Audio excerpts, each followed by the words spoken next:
আসসালামু আলাইকুম আফারা ভাইরা। আজকে আমি আপনার ঘরে একটা নতুন রেসিপি রান্না দেখাই আমি এটার লাগিয়া।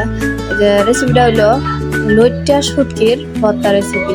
এর লেগে লয়ে লইলাম একটা তাওয়া বয়া দিলাম, বয়া দেখাইরা এটার মধ্যে লইট্টা শুটকি দিলাম আর পেঁয়াজ দিলাম, দেখাইরা একটু বাজ্যা লইলাম, বুঝছেন? এই যে উল্টাপাল্টা হইরা বাজতাছি, একটু নিবা জালে অনেকক্ষণে বাজবেন, তাইলে শুটকি সুন্দর হইয়া হইব, বুঝছেন? এটা তোর অন্য শুটকি না, এটা লইট্টা শুটকি। এর লেগে অনেক সময় লইয়া বাজল লাগবে নিবা জালে।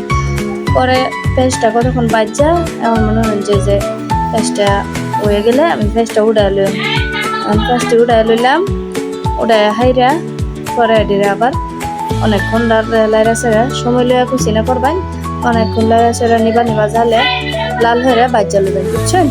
লাল হয়ে বাজ্যা পরে মনে হয় যে এটারে প্রসেসিং করবেন। ওখানে এই যে বাজতাছি সুন্দর হইয়া। আমার শুটকি প্রায় লাল লাল ভাজা হয়ে গেছে, উঠাইছি। অনেক মনে হয় যে মরিচটি হালকা আছে, আস্তে আস্তে বাজা লইম।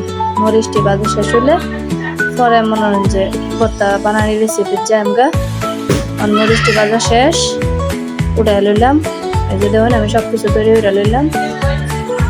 আদা দেওয়া আগে ছেঁচুনিটা ছেঁচা লইলাম, আস্তে আস্তে আস্তে আস্তে ছেঁচা মনে হয় যেটা ছেঁচলে যেরকম হয় সুন্দর হয়ে ফুসফুসে ছেঁচা দিবেন। দেয়া হাইরা পরে মনে যায় হবেন। এই যে আমার আদা শেষা শেষ, মানে মরিচটি দিয়ে দিলাম। মরিচ আস্তে আস্তে পিসবাম, মরিচের উপর লবণ দিলাম পরিমাণ মতো, দেয়া ফিসা রয়েছি। ওখানে শুটকিটি দিয়ে দিলাম, দেয়া সুন্দর করে ছেঁচতেছি। ছেঁচতে শুটকিটা ছেঁচা হয়ে গেছে। শুটকি ছেঁচা হইলে পরে পেঁয়াজটি অ্যাড করবেন, বুঝছেন? শুটকি ছেঁচা শেষ প্রায়।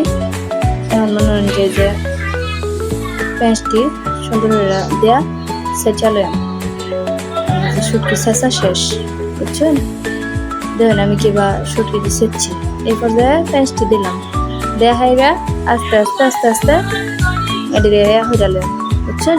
পেঁয়াজটিরও বুঝছে আমার ভর্তা তৈরি। মানে তেল দিতেছি, তেলটা কিন্তু একটু বেশি পরিমাণে দিবেন, কারণ লইট্টা শুটকির তেল একটু বেশি লাগে। পরে মনে হয় যে আমার হায়া লইতেছি, আমার ভর্তা কিন্তু কমপ্লিট, বুঝছেন? এটা কতটি ভাত খাইতে পারবেন, একদিন বানাইয়া দেবেন যে কিরম মজা লাগে। আল্লাহ হাফেজ।